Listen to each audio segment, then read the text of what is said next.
Hello friends, तो आज हमारा सीटेट पेपर 2 का डे 4 है। ठीक है, और डे 4 में हमें ये सिलेबस डिस्कशन, हम सोचे कि हिंदी और इंग्लिश का सिलेबस डिस्कशन क्यों करवाएं, क्योंकि सिलेबस डिस्कशन करवाने का मतलब है कि उसमें क्या क्या पढ़ना है। तो इससे अच्छा है ना कि फुल एक्सप्लेनेशन दे देते हैं सिलेबस का, और ऊपर से उसमें कैसे कैसे पढ़ना है, क्या क्या करना है, वो सब भी हम उसी में बता दें। अगर ऐसा बताते हैं ना तो आपको हिंदी इंग्लिश का तो हमको नहीं ना लेना पड़ेगा। हिंदी इंग्लिश क्या है, खुद से पढ़ने वाला सब्जेक्ट है, तो वो आप खुद से पढ़िएगा। और हिंदी इंग्लिश में क्या है ना कि आप क्वेश्चन प्रैक्टिस बस जो हम PYQs करवाएंगे ना वो आप कीजिएगा। खुद एक बुक ले लीजिएगा, नॉर्मल सा PYQs वाला जो आता है वो ले लीजिएगा, और उससे जितना भी होगा हिंदी इंग्लिश का उसका आप देख लीजिएगा। उसके बाद आपको CDP और मैथ और साइंस, ये सब तो हम सारा टॉपिक और जितना एक्सप्लेनेशन हो सके सारा करवाएंगे, और PYQs भी करवाएंगे।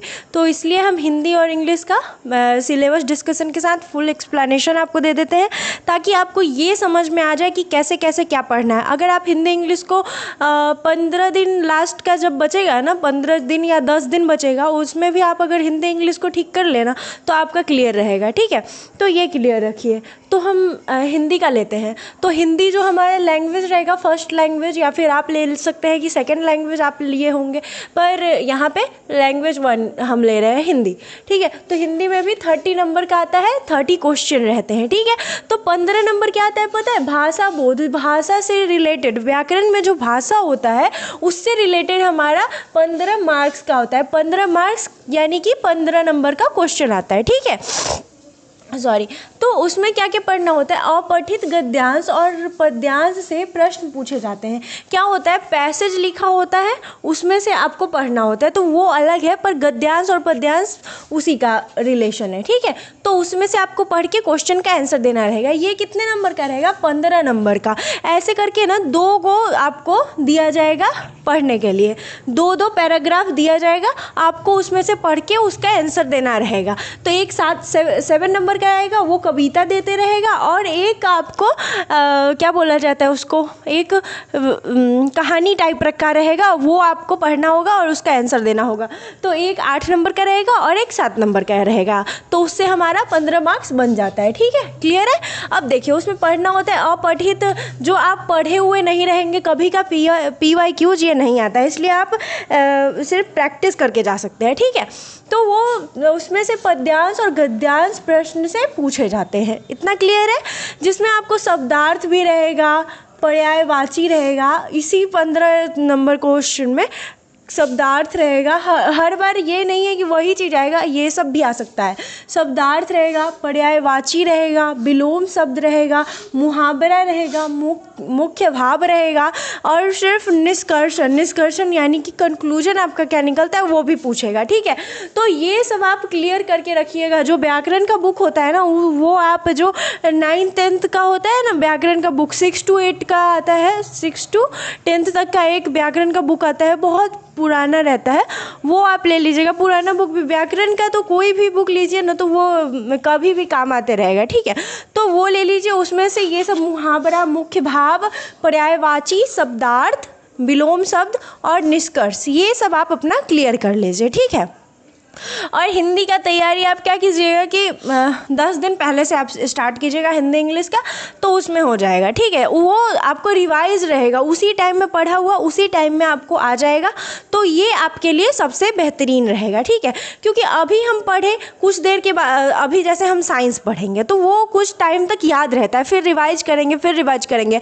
मैथ को हम प्रैक्टिस करते रहेंगे, CDP है तो उसको याद करते रहेंगे। तो ये सब क्या है, हमारा पढ़ने का तरीका है कि CDP और साइंस को हमें याद करके रखना है, मैथ को हमें हर रोज़ प्रैक्टिस करना है। डेली प्रैक्टिस से मैथ क्लियर होता है। ठीक है, और जब जहाँ तक हिंदी और इंग्लिश की बात आती है, तो हिंदी इंग्लिश आप क्या कीजिएगा पता है, वो 10 दिन पहले, एग्ज़ाम टाइम जब रहेगा ना सितंबर में, उससे 10 दिन पहले आप जुलाई के टाइम से स्टार्ट कीजिएगा पढ़ना हिंदी और इंग्लिश। अगर हम नहीं भी पढ़ा पाए, ऐसे तो हम लेंगे, पर अगर नहीं भी ले पाए हिंदी और इंग्लिश, तो आप हिंदी इंग्लिश खुद से क्लियर कीजिएगा, PYQs देख के, PYQs देख लीजिएगा और उसमें क्या कीजिएगा कि गद्यांश और पद्यांश जो होगा वो 2-4 गो जो आएगा वो सब आप खुद से प्रैक्टिस कर लीजिएगा, एक बार पढ़िएगा और उसका आंसर खुद से ढूंढिएगा तो आपको आ जाएगा, ठीक है। प्रैक्टिस से सब हो जाएगा, ठीक है। तो वो 10 दिन का जो प्रैक्टिस होगा ना हिंदी और इंग्लिश का, उससे आपका सब क्लियर हो जाएगा।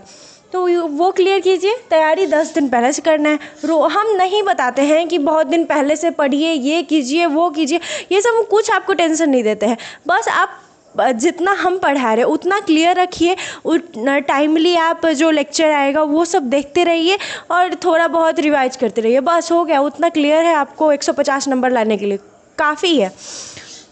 तो रोज़ हिंदी गद्यांश पढ़िए उतना टाइम में, और व्याकरण और शब्द भंडार मौजूद कीजिए। ये जो व्याकरण है ना, जो आप पहले से पढ़ते आ रहे हैं, उसको आप एकदम माइंड में क्लियर रखिए, ठीक है। फिर आता है हमारा भाषा शिक्षण शास्त्र, जो कि 15 मार्क्स का होता है। भाषा शिक्षण शास्त्र जो होता है वो कितने नंबर का होता है? 15 मार्क्स का। 15 मार्क्स यानी कि कितना मार्क्स हो गया? 15 मार्क्स यानी कि 15 क्वेश्चन। 15 क्वेश्चन भाषा शिक्षण शास्त्र से आता है और 15 क्वेश्चन आता है भाषा बोध से, ठीक है।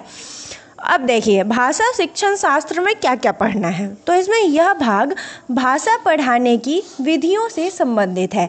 भाषा कैसे कैसे आप बच्चे को पढ़ाइएगा, कैसे उसको समझाइएगा, उससे रिलेटेड इसमें क्वेश्चन आएगा, ठीक है।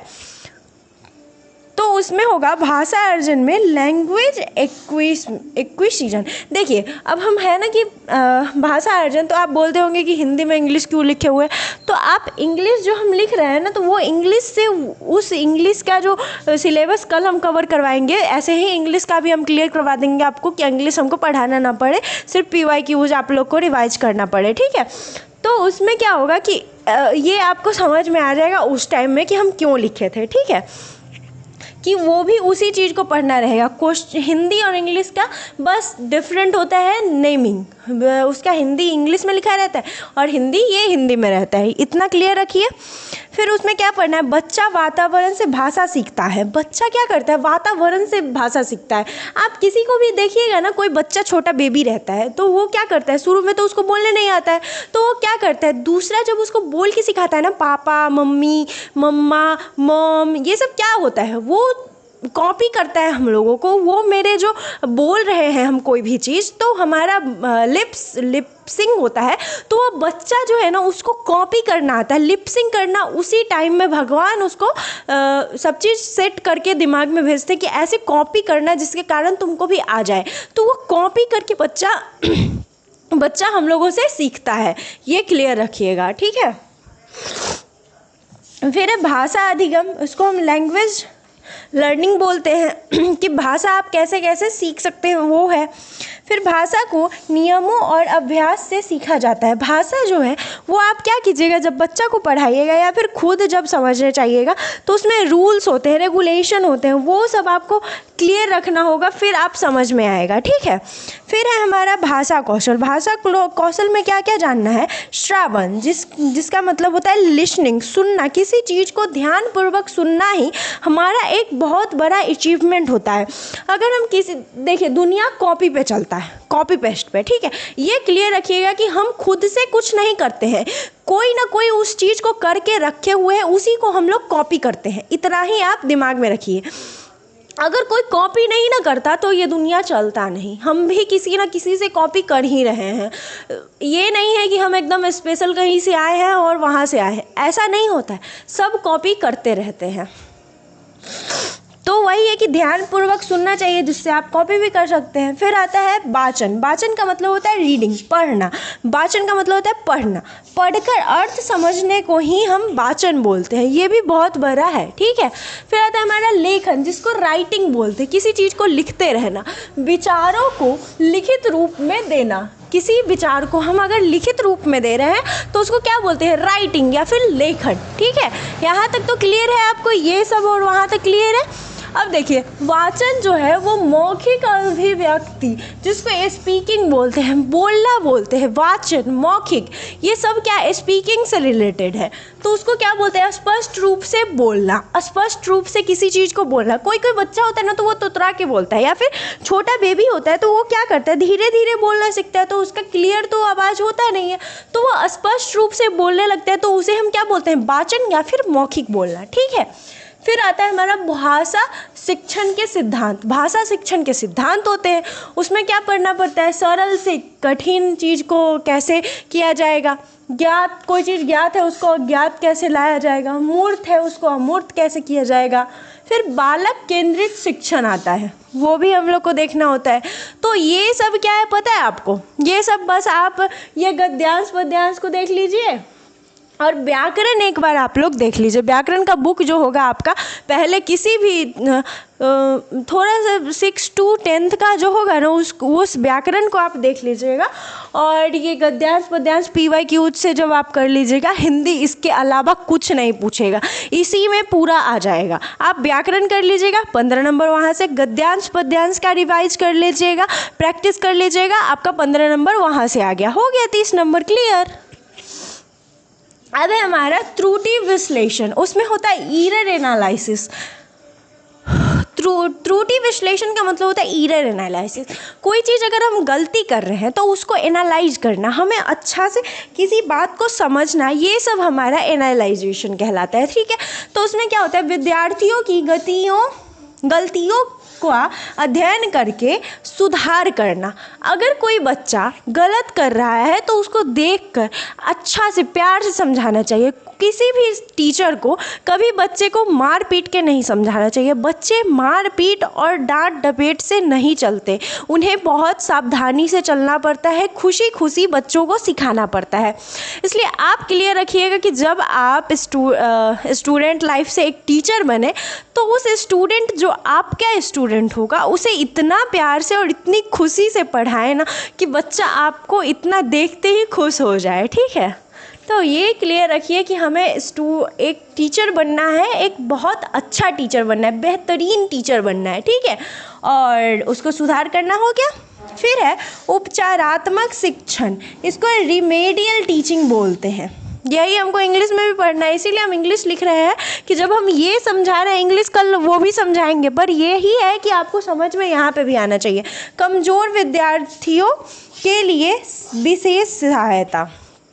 जो कमज़ोर आपका स्टूडेंट होगा, जिसको थोड़ा मोड़ा कम आता है, आप रोज़ पढ़ा रहे हैं, कोई बच्चा होगा कि आप एक बार पढ़ाइएगा वो समझ जाएगा। कोई बच्चा होता है ऐसा कि उसको 3-4 बार समझाइएगा ना तब समझ में आएगा, तो आपको इरिटेट नहीं होना है बच्चा से। कोई टीचर होता है, हम ही कभी कभी क्या करते हैं, अगर हम बच्चा सबको पढ़ाते हैं ना खुद से, तो वो जब समझना छोड़ देता है, 2-4 बार पूछता है तो हम इरिटेट हो जाते हैं। फिर याद आता है कि ऐसा नहीं करना चाहिए, हम अगर इरिटेट होने लगे तो उन्हें बताएगा कौन, इसीलिए कभी भी इरिटेट नहीं होना चाहिए। ठीक है, तो ये आपका क्लियर हो गया हिंदी का, और कल इंग्लिश का भी ऐसे ही करवा देंगे और प्रैक्टिस आप कर लीजिएगा, हो जाएगा हिंदी इंग्लिश आपका 10 दिन में क्लियर। और CDP, साइंस और मैथ, ये हम टॉपिक वाइज रोज़ आपको हर लेक्चर में आपको बताते रहेंगे। अगर कहीं आपको डिफ़िकल्ट होता है, कुछ गलतियाँ आपको नज़र आती है, क्योंकि स्टूडेंट लाइफ है, सभी लोग गलती करती हैं, तो जो भी हमारा गलती आपको लग रहा है कि हम गलती कर रहे हैं, तो आप कमेंट सेक्शन में उसको लिख कर भेजिए, हम उसको सही करने का फिर से प्रयास करेंगे। ठीक है, पर हम क्या बोले, आप लोग रोज़ देखा करें लेक्चर, ये आप क्लियर रखिए कि लेक्चर आप जब तक डेली नहीं ना देखेंगे तब तक आपका नहीं हो जाएगा सिलेक्शन। ठीक है, तो 10 मिनट 15 मिनट का रहता है, ज़्यादा टाइम आपका नहीं लेते हैं हम, 10-15 मिनट का टाइम हम लेते हैं। उतना तो आदमी चलते चलते इधर उधर करते करते भी आप काम कर सकते हैं, तो 10-15 मिनट देना है बस। लाइफ 24 घंटे में से आपको 10 से 15 मिनट या फिर 20 मिनट देना है, उससे ज़्यादा हम कभी नहीं लेंगे आपका। ठीक है, तो ये क्लियर रखिए कि आपको 150/150 लाना है, अचीव करना है आपको 150, कि हमसे आगे कोई नहीं होगा। ठीक है, तो आज के लिए इतना ही, कल के लेक्चर में मिलते हैं। Thank you.